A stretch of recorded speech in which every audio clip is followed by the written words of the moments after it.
Miris memang, belum kering pusara Ade Namnung, namun persoalan harta warisan justru sudah direbutkan oleh keluarga besarnya tersebut. Bahkan dalam jumpa persnya kemarin, Ramon pun kembali mengungkapkan sebuah cerita yang kembali menguras emosinya tersebut. Ketika dia sudah sakit nih, di Cibubur kemarin, dia bilang, abis mas nggak mau beliin mobil sih, begitu. Nanti saya print ya, saya bagi-bagikan kalau memang saya perlu membuktikan. Dan nanti dilaporin ke polisi lagi saya fitnah. Ya.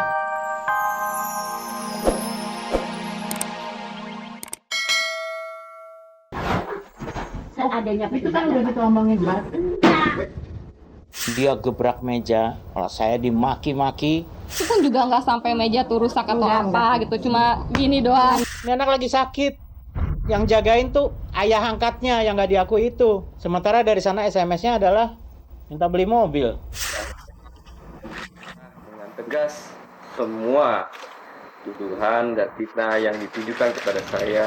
Itu kan udah kita omongin banget.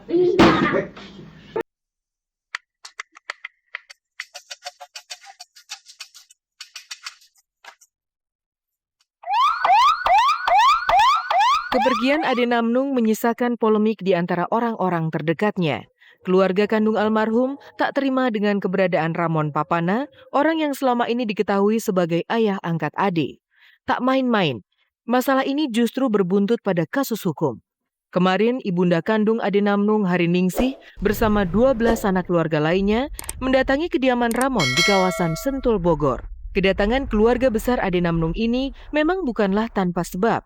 Mereka meminta paksa Ramon mengembalikan segala aset peninggalan Ade semasa hidupnya, termasuk memaksa sang ayah angkat untuk menyerahkan sertifikat rumah dan tanah yang ditinggali Ramon karena mereka merasa itu merupakan milik almarhum putranya tersebut. Tidak sampai di situ saja. Saat tengah melakukan perundingan, sang bunda pun sempat terlihat menggebrak meja sebagai bentuk pelampiasan kekecewaannya terhadap ayah angkat almarhum putranya tersebut. Kemudian dia gebrak meja, kalau saya dimaki-maki, dan disitulah puncak kesabaran saya. Saya bilang saya mencoba menjelaskannya dari tadi, dan walaupun ini belum waktunya, saya bilang saya masih berduka, nanti dong, malu kedengaran orang, tapi saya sudah habis sabar. Rumah siapa? Emang ini rumah situ?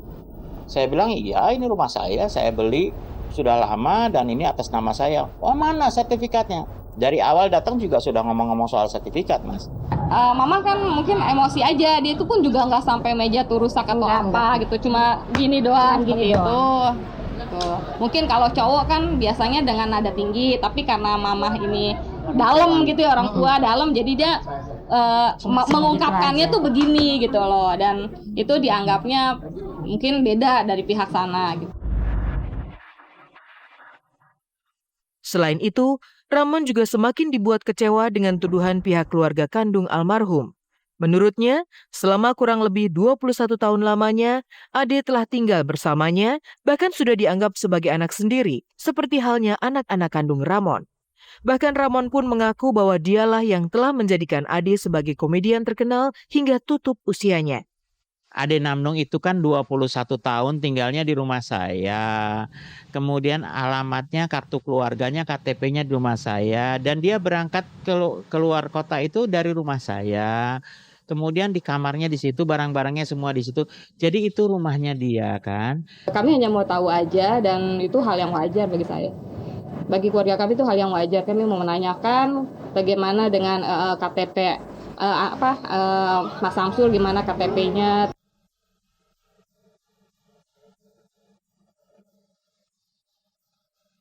Ya, semasa hidupnya, Ade memang lebih dekat dengan keluarga angkat Ramon Papana ketimbang orang tua kandungnya sendiri. Bahkan, saat Ade dirawat di rumah sakit, Ramonlah yang nyatanya lebih sering terlihat menemani Ade hingga di detik-detik Ade menghembuskan nafas terakhirnya. Inilah rekaman perjalanan kesetiaan Ramon mendampingi Ade selama di rumah sakit. Pom, gue kirim aja deh, Pom. Kaki kiri gue. Ini yang masih maju. Ya. waktu di Surabaya itu sayalah orang yang pertama kali datang di sana dan kemudian langsung incas atas perawatan Ade Namnung, memindahkannya ke rumah sakit, menyetujui semua suntikan-suntikan yang agak berat, kemudian fasilitas mesin-mesinnya dia dan segala macam. Saya yang incas dan saya menandatangani dan saya juga mengatur pembiayaannya dan segala macam, walaupun dibantu oleh banyak temannya Ade Namnung yang sangat sayang sama Namnung.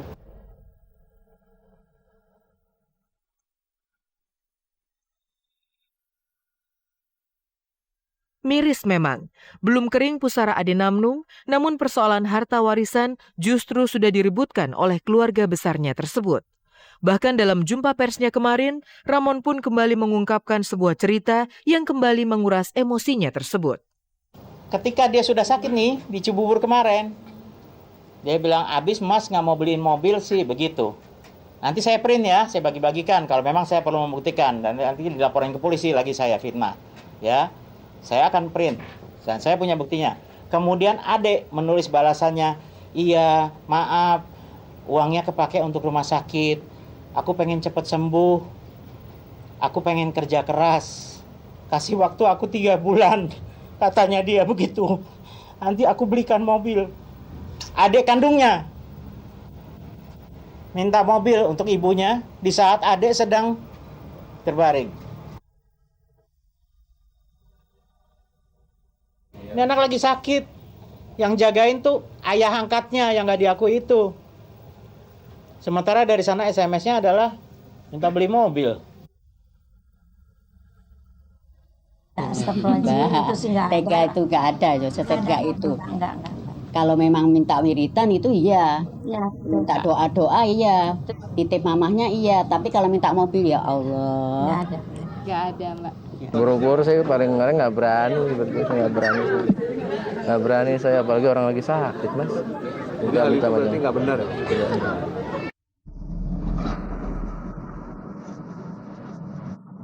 Entah akan bermuara kemana kasus perseteruan yang melibatkan almarhum Ade Namnung ini. Yang jelas, kekesalan demi kekesalan yang menyeret emosi keduanya nyatanya hanya akan memberikan kesedihan bagi arwah mendiang Ade Namnung.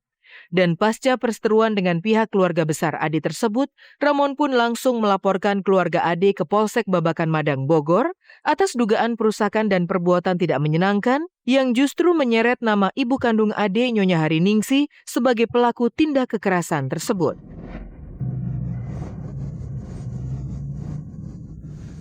Saya melaporkannya untuk pasal pidana, yaitu pengerusakan barang saya di rumah dan juga perbuatan tidak menyenangkan.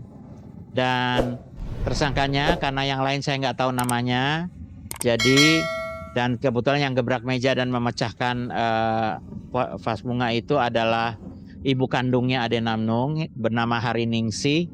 Jadi saya laporkan dia sebagai pelakunya. Saya merasa beliau nggak bersalah sama sekali di sana, jadi kami akan tetap backup beliau. Kalau mengenai melapor balik atau segala macam itu masih kita bicarakan secara kekeluargaan dulu, masih belum ke arah sana, Mbak. Ku menatap dalam gelap, tiada yang bisa kulihat selain hanya namamu, ya Allah. Dan tadi malam, untuk mengenang 7 hari wafatnya almarhum Ade Namnung, pihak keluarga kandung Ade pun menggelar acara tahlilan di kediaman keluarga kandung Ade di kawasan Pondok Bambu, Jakarta Timur. Semuanya tentang Ade tuh nggak mungkin dilupain. Orang sebaik itu. Makanya aku pernah cerita, sekian tahun dari Pepi berteman sama dia kan. Perasaan dari awal perkenalan sampai terakhir dia pulang, nggak pernah dia nyakit. Ada Pepi merasa tersakiti, tersinggung atau apa, nggak pernah.